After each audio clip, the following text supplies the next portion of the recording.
नमस्कार दोस्तों, good evening. आप सभी का बहुत बहुत स्वागत है हमारे यूट्यूब चैनल करियर पॉइंट पे। मैं मुकेश कुमार आप सबका बहुत बहुत स्वागत करता हूं। चलिए हम लोग आज का ये सेशन स्टार्ट करते हैं। आज जो टोटल जीएस के अंतर्गत हम लोग देखने वाले हैं टेस्ट नंबर आज होगा आपका 22 और इसमें आज हम लोग देखेंगे ज्योग्राफी का प्रश्न। चलिए स्टार्ट करते हैं। और डेली आप सभी का टेस्ट होता है रात में 9 बजे से।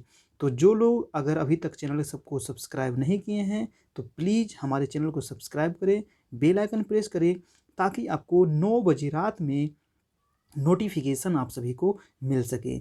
ठीक है। और ये आपका देखिए व्हाट्सएप ग्रुप है, तो अगर आप व्हाट्सएप ग्रुप से हमारे जुड़ना चाहते हैं तो इस नंबर पे आप मैसेज कीजिए, आपको ग्रुप का लिंक मिल जाएगा, वहाँ से आप आराम से जुड़ जाइएगा। इसके अलावा डिस्क्रिप्शन में भी आपको लिंक दे दिए हैं जहाँ से आप हमारे व्हाट्सएप ग्रुप में जुड़ सकते हैं। और दोस्तों एक बहुत ही अच्छी चीज़ है कि इसका आपको पीडीएफ मिल जाएगा हमारा टेलीग्राम चैनल पे, और वो भी बिल्कुल फ्री में मिल जाएगा आपको, कोई भी चार्ज इसका नहीं लगेगा। तो यहाँ से आप पीडीएफ डाउनलोड कर लेने के लिए आपको हमारे टेलीग्राम चैनल को ज्वाइन करना है, और टेलीग्राम चैनल का लिंक भी आपको डिस्क्रिप्शन में मिल जाएगा। और ये हमारा यूट्यूब चैनल है दोस्तों, career point by Mukesh sir. तो ये आप सर्च कीजिएगा तो हमारा यूट्यूब चैनल आ जाएगा, और उसको आप ज़रूर से ज़रूर सब्सक्राइब करें, बेल आइकन प्रेस करें ताकि आपको डेली नोटिफिकेशन मिल सके। चलिए हम लोग स्टार्ट करते हैं आज का पहला प्रश्न। आज का पहला प्रश्न देखिए आपके स्क्रीन पर है। इसका आंसर क्या होगा बताइए। प्रश्न है प्रश्न है आपका कि इंडोनेशिया की लदांग कृषि प्रणाली किस प्रकार की है। इंडोनेशिया की जो लदांग कृषि प्रणाली है ये किस प्रकार की कृषि है। ऑप्शन है रोपाई कृषि, या स्थानांतरणशील कृषि, या फिर मिश्रित कृषि, या फिर बागवानी कृषि। तो आप लोग अपना अपना जल्दी से आंसर दे दीजिए। और इसका चलिए हम लोग आंसर देखते हैं। तो फर्स्ट का आंसर क्या हो जाएगा, स्थानांतरित कृषि। यानी कि जो इंडोनेशिया में जो लदांग कृषि है उसको स्थानांतरित कृषि कहा जाता है। ठीक ना। इस इंडोनेशिया में जो लदांग कृषि है यानी कि स्थानांतरित कृषि, इसी कृषि का एक अन्य नाम क्या है दोस्तों, तो झूम की कृषि है ना, इसी को कहा जाता है। झूम की कृषि भी इसी को कहते हैं, तो ये भी आप याद रखिएगा। ठीक है, झूम की कृषि भारत में कहा जाता है, मेघालय वाले राज्य में। अब इसके बारे में देखिए यहाँ पर आपको दिया हुआ है काफ़ी इंपॉर्टेंट नोट्स कि यह स्थानांतरित कृषि यानी कि शिफ्टिंग यानी कल्टीवेशन है, इसे मैक्सिको में मिल्पा, ये वेरी वेरी इंपॉर्टेंट है, याद रखिएगा। मैक्सिको में इसे मिल्पा कहते हैं, वेनेजुएला में इसको कोनुनो और कोनुको, और ब्राज़ील में इसको रोका, मध्य अफ्रीका में इसको मसोले, और वियतनाम में रे कहा जाता है। तो ये अन्य नामों से स्थानांतरित कृषि को जाना जाता है। देखिए आखिर इसे स्थानांतरित कृषि क्यों कहा जाता है, तो यानी कि जो यहाँ के जो आदिवासी जो लोग होते हैं वो स्थान बदल बदल के कृषि करते हैं। इसी कृषि का अन्य नाम अभी आपको बताए थे झूम की कृषि, और इसका एक अन्य नाम है कर्तन एवं दहन कृषि, है ना। इसी को कहते हैं कर्तन एवं दहन कृषि भी इसको कहा जाता है। यानी कि यहाँ के जो आदिवासी लोग होते हैं सबसे पहले क्या करते हैं, वहाँ के पेड़ पौधों को काट देते हैं, फिर उसको जला देते हैं, और वहाँ पर फिर उसको कृषि करते हैं, है ना। जब वो खेत आपको समतल हो जाता है तो उस पर कृषि कार्य करते हैं, और 4 साल 5 साल वहाँ पे कृषि करने के बाद जब वो खेत बंजर हो जाता है तो फिर दूसरे जगह जा कर के फिर यही काम करते हैं, यानी कि कर्तन एवं दहन करते हैं। कर्तन मतलब काटते हैं, दहन मतलब जलाते हैं। तो इसको कर्तन एवं दहन कृषि या स्थानांतरित कृषि या फिर झूम की कृषि भारत में इसको कहा जाता है। ठीक है, तो याद रखिएगा। और जहाँ जहाँ इसको अन्य नाम से जाना जाता है, जैसे मैक्सिको में इसे मिल्पा कहते हैं, वेनेजुएला में कोनुको कहते हैं, ब्राज़ील में रोका कहते हैं, मध्य अफ्रीका में इसको मसोले कहते हैं, वियतनाम में रे कहते हैं, और भारत में झूम की कृषि कहते हैं, याद रखिएगा। दूसरा प्रश्न है देखिए आपके स्क्रीन पर कि रंजीत सागर बांध नदी घाटी परियोजना किस नदी पर स्थित है। तो रंजीत सागर बांध ये नदी घाटी परियोजना किस नदी पर है बताइए। ऑप्शन है रावी नदी, सतलज नदी, झेलम नदी, या फिर सिंधु नदी। तो रंजीत सागर बांध किस नदी पर है, तो रंजीत सागर जो बांध है दोस्तों वो है आपका रावी नदी पर। किस नदी पर है, तो रावी नदी पर है, याद रखिएगा। रंजीत सागर बांध को थिएम डैम भी कहा जाता है। तो याद रखिएगा, इसको क्या कहते हैं, थिएम डैम। यह जल विद्युत परियोजना पंजाब सरकार द्वारा पंजाब एवं जम्मू कश्मीर राज्य की सीमा पर निर्माण किया गया है। रंजीत सागर बांध को, इस झील का 60% भाग जम्मू कश्मीर में स्थित है और इस परियोजना का जो कार्य है 1981 में शुरू हुआ था और 2001 में यह कार्य पूरा हुआ। ठीक है, और इसकी उत्पादन क्षमता कितनी है, तो 600 मेगावाट यहाँ से बिजली का उत्पादन किया जाता है रंजीत सागर बांध से, है ना। इसको थिएम डैम भी कहा जाता है। नेक्स्ट प्रश्न है आपका प्रश्न नंबर 3। देखिए, तीसरा प्रश्न कह रहा है कि महाराष्ट्र सरकार द्वारा बनाया जा रहा बबली प्रोजेक्ट किस नदी पर स्थित है। तो ये बबली जो प्रोजेक्ट है ये किस नदी पर है दोस्तों, तो आपका आंसर क्या होगा, ऑप्शन है भीमा नदी, कृष्णा नदी, गोदावरी नदी या पैनगंगा नदी। तो आंसर क्या होगा, महाराष्ट्र सरकार के द्वारा जो आपका बबली जो परियोजना बनाया गया है ना, ये किस नदी पर है, तो बबली परियोजना जो है ये है आपका गोदावरी नदी पर। आंसर क्या हो जाएगा, आंसर नंबर सी। देखिए, बबली परियोजना महाराष्ट्र बांध जो है या परियोजना कहिए या बांध कहिए, महाराष्ट्र सरकार के द्वारा गोदावरी नदी पर बनाया जा रहा है और इस प्रोजेक्ट पर जल के बंटवारे को लेकर महाराष्ट्र, आंध्र प्रदेश और तेलंगाना के बीच विवाद भी है। तो देखिए, आपको ये भी पूछा जा सकता है कि बबली परियोजना विवाद किन राज्यों के बीच है, तो वो है महाराष्ट्र, आंध्र प्रदेश और तेलंगाना। ठीक है, चलिए अगला प्रश्न है प्रश्न नंबर 4। प्रश्न है कि वातन क्षेत्र पृथ्वी के स्थल मंडल में कहाँ स्थित है। तो आपका आंसर क्या होगा दोस्तों, वातन जो क्षेत्र है यह पृथ्वी के स्थल मंडल में कहाँ स्थित है। ऑप्शन देखिए, पृथ्वी की सतह के ऊपर, पृथ्वी के सतह के नीचे व वाटर लेवल के ऊपर, या सी है पृथ्वी के सतह के नीचे या वाटर लेवल के समानांतर, या पृथ्वी के सतह के नीचे व वाटर लेवल के नीचे। तो वातन जो क्षेत्र है ये स्थल मंडल पर पृथ्वी की सतह के नीचे यानी कि वाटर लेवल के ऊपर ये पाया जाता है। पृथ्वी की सतह के नीचे और वाटर लेवल के ऊपर, याद रखिएगा। वातन क्षेत्र पृथ्वी की सतह और वाटर लेवल के बीच में स्थित होता है। यह क्षेत्र मिट्टी और चट्टानों से बना होता है। ठीक है, चलते हैं अगले प्रश्न पर। नेक्स्ट है आपका प्रश्न नंबर 5। प्रश्न कह रहा है कि मतभंगा नदी किन दो देशों के बीच सीमा बनाती है। तो मतभंगा नदी किन दो देशों के बीच सीमा बनाती है, तो इसका आंसर क्या होगा, आपका ऑप्शन देखिए यहाँ पर दिया हुआ है, भारत और नेपाल, भारत और बांग्लादेश, भारत और म्यांमार और भारत और श्रीलंका। तो मतभंगा नदी किन दो देशों के बीच सीमा बनाती है, तो ये है आपका भारत और बांग्लादेश के बीच में। मतभंगा नदी भारत में कृष्णगंज से होकर गुजरती है। यह नदी कई भागों में बटी हुई है। तो ये याद रखिएगा, ये किन देशों के बीच सीमा बनाता है, तो भारत और बांग्लादेश। नेक्स्ट प्रश्न है आपका प्रश्न नंबर 6। प्रश्न कह रहा है कि मणिकर्ण गर्म जल स्रोत किस राज्य में स्थित है। तो मणिकर्ण जो है ये गर्म जल का स्रोत जो है ये किस राज्य में है, उत्तराखंड, हिमाचल प्रदेश, जम्मू कश्मीर या फिर गुजरात। तो इसका आंसर क्या होगा, इसका जो आंसर हो जाएगा आपका answer number Himachal Pradesh.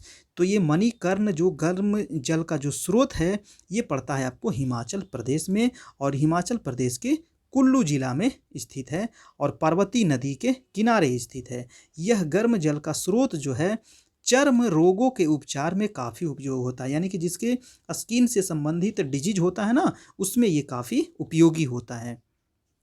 Next है प्रश्न आपका 7 नंबर।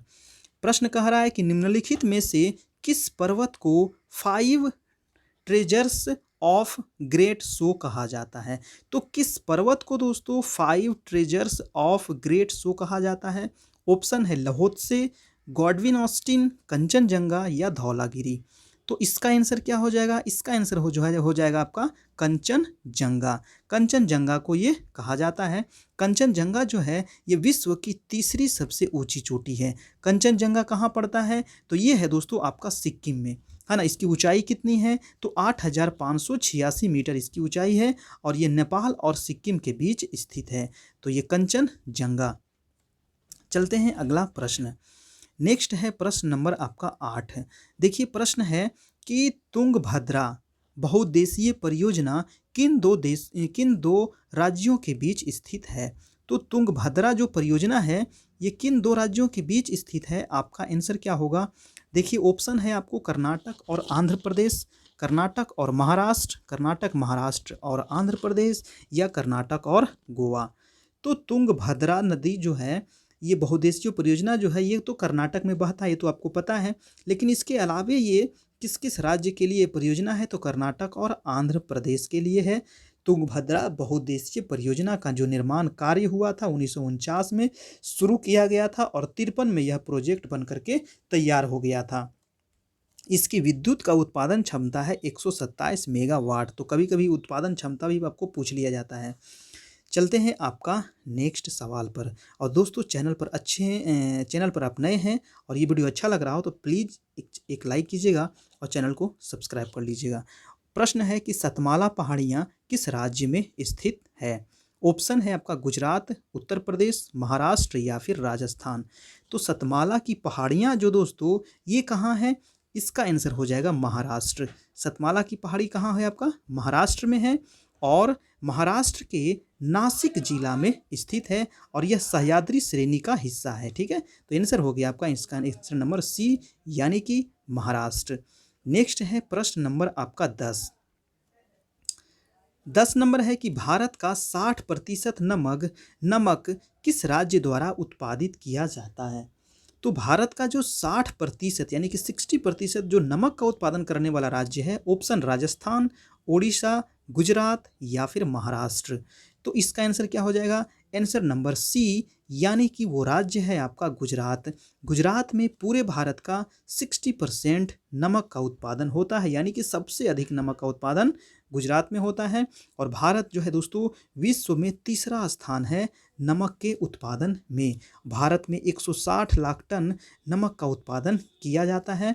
और नमक का उत्पादन कहाँ कहाँ होगा, तो गुजरात में होता है, राजस्थान में होता है, आंध्र प्रदेश में, तमिलनाडु में। भारत के बड़े नमक उत्पादक राज्य हैं और ये क्रम से दिया हुआ है, तो ये याद रखिएगा, पहला नंबर, दूसरा नंबर, तीसरा नंबर और चौथा नंबर। अगला सवाल है आपका सवाल नंबर 11। प्रश्न है कि भारत में कच्चे नमक का सर्वाधिक उत्पादन किस राज्य द्वारा किया जाता है। तो कच्चे नमक का सर्वाधिक उत्पादन कहाँ होता है, बिहार, असम, पश्चिम बंगाल या कर्नाटक। तो आपका आंसर क्या होगा, आंसर हो जाएगा कर्नाटक, यानी कि answer number D. Karnataka Bharat के कुल उत्पादन का 60% कच्चा नमक का उत्पादित करता है। तो इसका आंसर हो गया दोस्तों आंसर नंबर डी यानी कि कर्नाटक। अगला प्रश्न है आपका प्रश्न नंबर 12। कह रहा है कि अरुणाचल प्रदेश को पूर्ण राज्य का दर्जा कब मिला था। तो पूर्ण राज्य का दर्जा इसको कब मिला, ऑप्शन है 1985, 86, 87 या 88। तो 12 का आंसर क्या हो जाएगा, आंसर नंबर हो जाएगा आपका सी यानी कि 1987 में इसको पूर्ण राज्य का दर्जा दिया गया था। और पहले ये जो था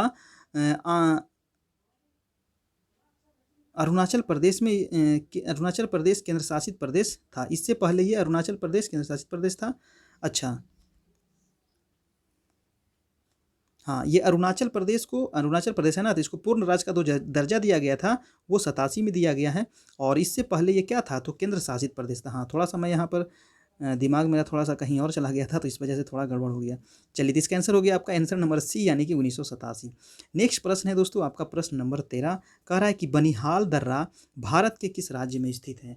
तो बनिहाल दर्रा कहाँ पड़ता है, जम्मू कश्मीर, हिमाचल, उत्तराखंड या फिर सिक्किम, कहाँ है। चलिए आप लोग अपना अपना जवाब दे दिए। अब देखते हैं आंसर हो जाएगा आपका ए नंबर यानी कि जम्मू कश्मीर। बनिहाल दर्रा है आपका जम्मू कश्मीर में और ये पीर पंजाल पर्वत श्रेणी में 2832 मीटर की ऊंचाई पर ये स्थित है। ठीक है, तो इसका आंसर हो गया जम्मू कश्मीर यानी कि ऑप्शन नंबर ए। नेक्स्ट प्रश्न है आपका 14। कह रहा है कि गंगा की मुख्य शाखा को बांग्लादेश में किस नाम से जाना जाता है। तो गंगा नदी की जो मुख्य शाखा है इसको बांग्लादेश में किस नाम से जानते हैं। जमुना तो कहते हैं आपको ब्रह्मपुत्र नदी को, पद्मा, बिल्कुल सही। आंसर नंबर हो जाएगा आपका बी नंबर, यानी कि पद्मा इसको कहा जाता है, गंगा नदी को बांग्लादेश में। आपका आंसर क्या हो जाएगा? Answer number B.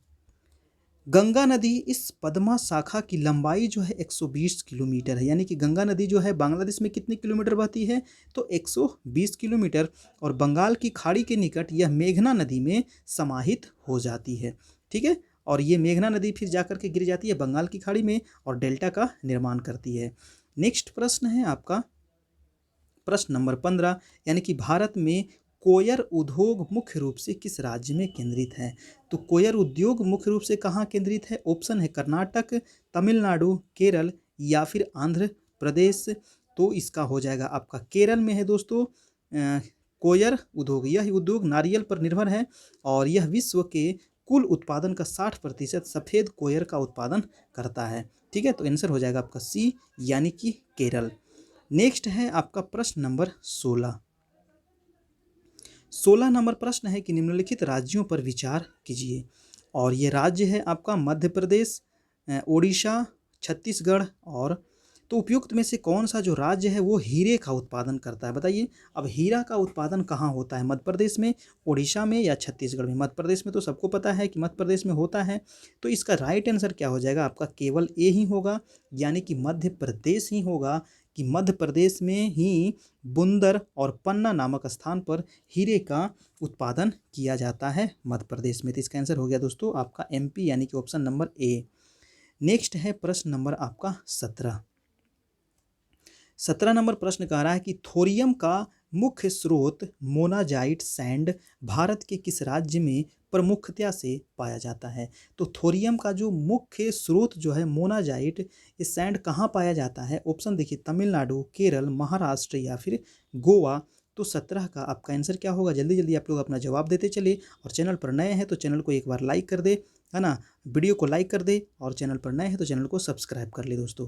ठीक है, बेल आइकन जरूर प्रेस कीजिएगा ताकि 9 बजे डेली आपको नोटिफिकेशन मिल सके। और ये राज्य है आपका केरल। केरल में ही आपको थोरियम पाया जाता है। ठीक है, थोरियम का उपयोग नाभिकीय संयंत्र में किया जाता है ईंधन के रूप में। अगला प्रश्न है आपका प्रश्न नंबर 18। प्रश्न कह रहा है कि नामचिक नामफुक कोयला क्षेत्र, देखिए नाम थोड़ा सा एक बार और पढ़ लीजिए। नामचिक नामफुक कोयला जो क्षेत्र है ये किस राज्य में स्थित है? ऑप्शन है आपका सिक्किम, मेघालय, अरुणाचल या फिर मणिपुर। तो नामचिक नामफुक जो कोयला क्षेत्र है ये आपका हो जाएगा अरुणाचल प्रदेश में। कहाँ है? अरुणाचल प्रदेश में पड़ता है।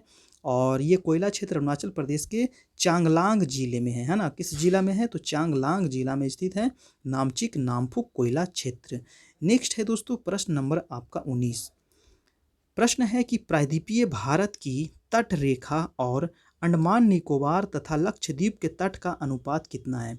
प्रायद्वीपीय भारत की तट रेखा, है ना, और अंडमान निकोबार तथा लक्षद्वीप के तट रेखा का अनुपात यहाँ पे आपको पूछ रहा है। तो यहाँ पर आंसर क्या होगा? बताइए। 29 का आंसर क्या होगा? तो आपका आंसर हो जाएगा 2.5 अनुपात 1, है ना, 2.5 अनुपात 1। यानी कि क्या हुआ, भारत की जो कुल तटरेखा की लंबाई है दोस्तों वो कितना है? 7516.6 है, लेकिन यहाँ पर आपको 7517 लिखा है, कोई दिक्कत नहीं है। और प्रायद्वीपीय भारत की तटरेखा जो है 5423 किलोमीटर है, जबकि अंडमान द्वीप समूह और लक्षद्वीप की तटरेखा है आपका 2409 किलोमीटर। ठीक है, देखिए यहाँ प्रायद्वीपीय भारत की जो तट रेखा है वो है 6100 किलोमीटर। यहाँ पर थोड़ा सा मिस प्रिंट हो गया है ना? तो ये मैं आपको बता देता हूँ कि 7516 आपका ये है और 6100 आपका ये है।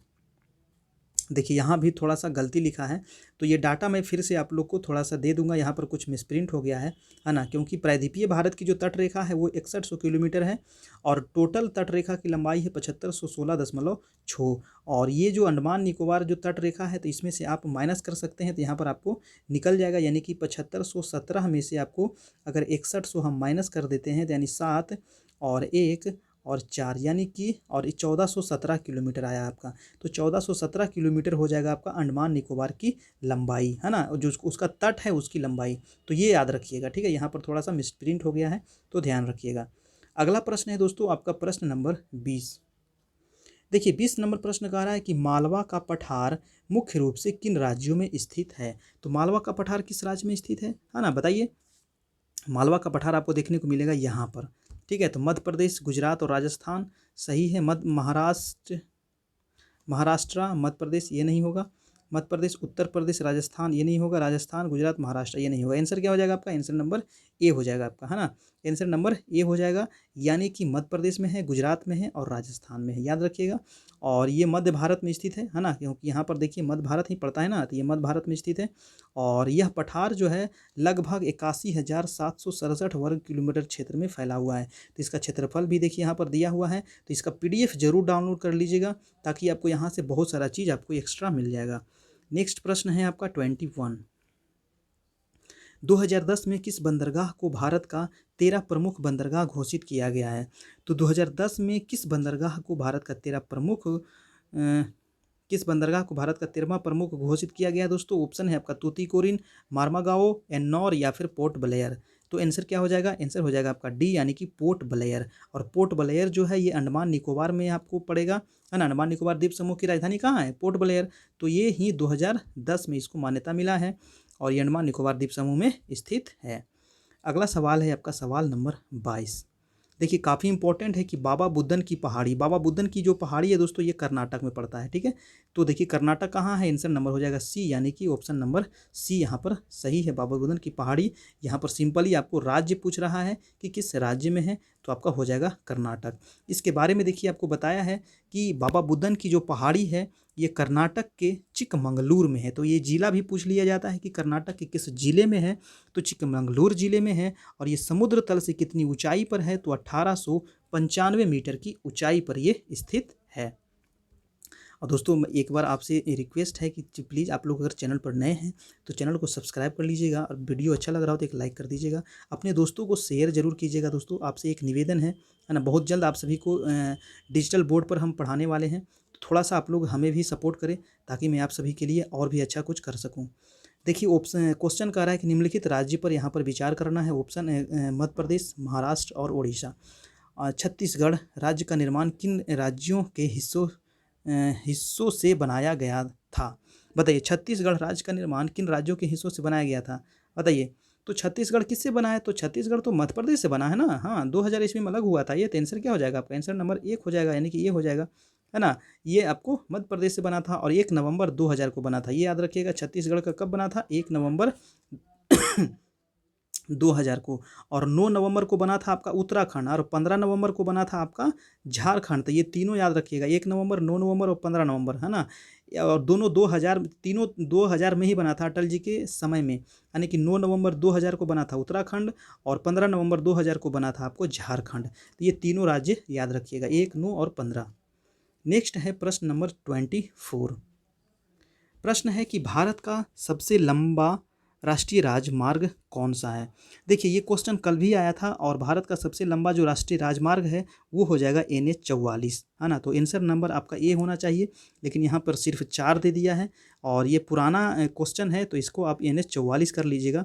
44 जो है ये सबसे लंबा राष्ट्रीय राजमार्ग है, यहाँ पर ये गलत दे दिया है, ठीक है। तो इसका आंसर हो जाएगा आपका आंसर नंबर 44, NH44, ठीक है। NH7 को ही नाम बदल के 44 रखा गया था, ठीक ना, जो जम्मू कश्मीर के श्रीनगर से लेकर के आपको तमिलनाडु तक ये फैला हुआ है, तमिलनाडु के कन्याकुमारी तक ये जाता है, और इसकी लंबाई है 3745 किलोमीटर। तो देखिए यहाँ पर दोनों चीज़ दे दिया है, यानी कि इसी को NH जो 44 है इसी को पहले NH7 के नाम से जाना जाता था, और ये कहाँ से कहाँ तक है? तो ये जम्मू कश्मीर के श्रीनगर से होकर के कन्याकुमारी, यानी कि तमिलनाडु के कन्याकुमारी तक जाती है, और इसकी लंबाई याद रखिएगा 3745, ये हमेशा लंबाई पूछा जाता है, ठीक है। चलिए अगला सवाल है आपका सवाल नंबर 25। आप लोग अपना अपना जवाब देते चले, कमेंट करते चले, है ना। मैं सभी का किसी का कमेंट नहीं ले रहा हूँ, आप लोग अपना कमेंट करते चले। क्वेश्चन है कि निम्नलिखित में से कौन सा राष्ट्रीय मार्ग सिक्किम को शेष भारत से जोड़ता है? तो कौन सा राष्ट्रीय मार्ग जो है वो सिक्किम को शेष भारत से जोड़ता है? ऑप्शन है देखिए, राष्ट्रीय राजमार्ग 31 का ए, राष्ट्रीय राजमार्ग 32A, राष्ट्रीय राजमार्ग 28 या राष्ट्रीय राजमार्ग 26A। तो सिक्किम को कौन सा जोड़ता है? आपका आंसर हो जाएगा राष्ट्रीय राजमार्ग 31A, ठीक है, राष्ट्रीय राजमार्ग 31A ऑप्शन नंबर ए। कह रहा है कि यह राजमार्ग मुख्य रूप से सिक्किम और पश्चिम बंगाल में स्थित है। तो कहाँ स्थित है ये भी याद रखिएगा, सिक्किम और पश्चिम बंगाल, क्योंकि सिक्किम जो है एकमात्र राज्य से सटा हुआ है वो है आपका पश्चिम बंगाल। ठीक है, तो इसी से होगा। अगला सवाल है आपका सवाल नंबर 26। प्रश्न कह रहा है कि राष्ट्रीय खाद्य प्रौद्योगिकी उद्यमशीलता एवं प्रबंधन संस्थान किस राज्य में स्थित है। तो राष्ट्रीय खाद्य प्रौद्योगिकी उद्यमशीलता प्रबंधन जो संस्थान है दोस्तों, ऑप्शन है राजस्थान, हरियाणा, आंध्र प्रदेश, कर्नाटक। तो इसका आंसर क्या होगा, इसका जो आंसर हो जाएगा राष्ट्रीय खाद्य प्रौद्योगिकी उद्यमशीलता एवं प्रबंधन संस्थान है आपका हरियाणा में। कहाँ पड़ता है, हरियाणा में पड़ता है ना। आंसर हो जाएगा आंसर नंबर बी, राष्ट्रीय खाद्य प्रौद्योगिकी उद्यमशीलता एवं प्रबंधन संस्थान हरियाणा के सोनीपत में स्थित है। नेक्स्ट है सवाल नंबर 27। सभी लोग लाइक करते चले और चैनल को शेयर भी करते चले थोड़ा सा अपने दोस्तों को। ठीक है, जितने भी आपके दोस्त लोग हैं, तो ये लॉकडाउन में क्या कीजिएगा, लॉकडाउन में तो यही पढ़ाने का तरीका है ना। और इतना अच्छा आप लोग को कंटेंट मिल रहा है, तो आप लोग इससे लाभ उठाइए जितना ज़्यादा हो सके। क्वेश्चन है कि तालचर तापीय ऊर्जा प्लांट किस राज्य में स्थित है। तो तालचर तापीय ऊर्जा प्लांट ऑप्शन देखिए, कर्नाटक, ओडिशा, पश्चिम बंगाल या हिमाचल प्रदेश। तो तालचर जो है दोस्तों ये पड़ता है आपको उड़ीसा राज्य में। कहाँ है, उड़ीसा राज्य में है। तो आंसर हो जाएगा आपका आंसर नंबर बी, यानी कि तालचर तापीय ऊर्जा प्लांट उड़ीसा के अंगुल जिले में स्थित है। तो उड़ीसा के जिला भी पूछ लिया जाता है ना एग्जैक्ट, तो अंगुल जिला में स्थित है। और इस पावर प्लांट को फरवरी 1968 में कमीशन किया गया था। और इसकी ऊर्जा जो उत्पादन क्षमता है वो 460 मेगावाट है। यानी कि यहाँ से कितना ऊर्जा का उत्पादन होता है, तो 460 मेगावाट। नेक्स्ट सवाल है देखिए काफ़ी इंपॉर्टेंट, कि हीरा कुंड बांध किस नदी पर है। तो कई बार आपको बता चुके हैं कि हीरा जो होता है ये क्या होता है, महान होता है। यानी कि हीरा कुंड जो हो गया महानदी पर हो गया। अब महानदी देखिए किस पे है, तो ऑप्शन नंबर बी में है। तो हीरा कुंड क्या हो जाएगा आपका, महानदी पर। और ये किस राज्य में पड़ता है, तो राज्य भी आप याद रख सकते हैं कि महानदी पर उड़ीसा राज्य में ये स्थित है। और ये विश्व की सबसे बड़े बांधों में से एक है। बड़े कहिए या फिर इसको लंबी कहा सकते हैं, है ना, कि सबसे लंबी बांध है महानदी पर, है ना, उड़ीसा राज्य में हीरा कुंड। नेक्स्ट सवाल है आपका सवाल नंबर 29। क्वेश्चन है कि स्टील वेल रोड भारत को किस पड़ोसी देश से जोड़ता है। तो स्टील वेल रोड जो है दोस्तों ये किस देश से जोड़ता है, ऑप्शन देखिए, चीन, भूटान, बांग्लादेश और पाकिस्तान। तो स्टील वेल रोड जो आपका जोड़ता है, आंसर हो जाएगा ए, यानी कि आंसर नंबर चीन से ये जोड़ता है स्टील वेल रोड। भारत के लोडो को म्यांमार से जोड़ते हुए चीन के कुनमिंग को ये जोड़ता है। तो ये काफ़ी लंबा रोड है, याद रखिएगा, है ना। स्टील वेल रोड किसको जोड़ता है, तो चीन को। अगला प्रश्न है आपका प्रश्न नंबर 30 नंबर पर प्रश्न कह रहा है कि गुरु शिखर चोटी किस राज्य में स्थित है। तो कई बार बता चुके हैं जो गुरु शिखर है ये किसकी सबसे ऊंची चोटी है, ये भी आप याद रखिएगा। यहाँ पर देखिए है अरावली पर्वत। तो अरावली की ही सबसे ऊंची चोटी जो है वो है गुरु शिखर। तो ये अरावली कहाँ है, राजस्थान हो जाएगा आंसर नंबर सी, यानी कि ऑप्शन नंबर सी हो जाएगा। अच्छा छोटा हो गया, इसको थोड़ा सा बड़ा कर दे। हाँ, तो इसका आंसर हो जाएगा आपका आंसर नंबर सी, यानी कि राजस्थान। गुरु शिखर जो चोटी राजस्थान में है और यह समुद्र तल से ऊंचाई याद रखना है 1722 मीटर की ऊंचाई पर यह स्थित है। और यह कहाँ है, तो माउंट आबू से 15 किलोमीटर दूर पर स्थित है। कई बार पूछा गया है राजस्थान में, याद रखिएगा, है ना। ऊंचाई भी पूछा जाता है। अगला जो सवाल है वो सवाल नंबर है आपका 31। प्रश्न कह रहा है कि 1 घंटे के अंतर के लिए कितने देशांतर की आवश्यकता होती है। तो कई बार आपको बताया कि 1 डिग्री को पार करने में लगता है आपको 4 मिनट, है ना। तो एक यानी 4 मिनट में लग रहा है 1 डिग्री, ठीक है। तो आपको 60 मिनट में कितना लगेगा बताइए।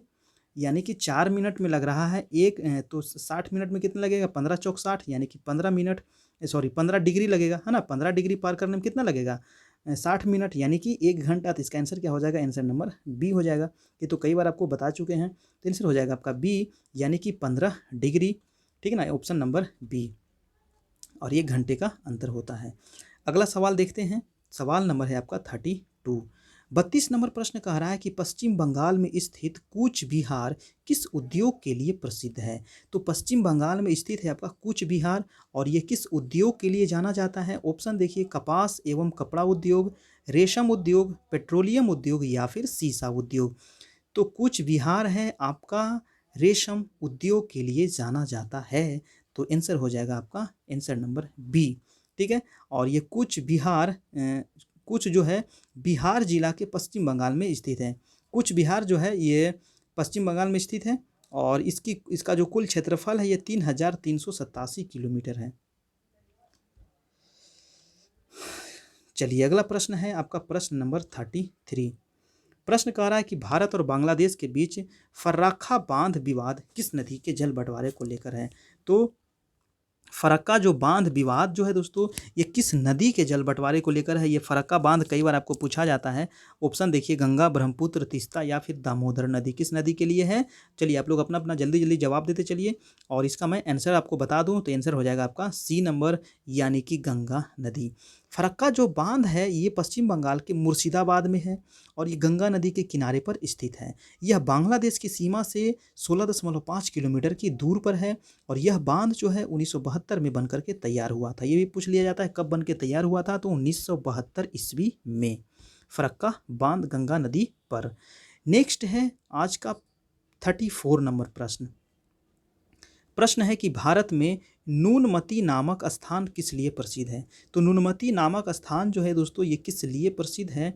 ऑप्शन है नमक उद्योग, पेट्रोलियम उद्योग, कागज उद्योग या फिर कपड़ा उद्योग।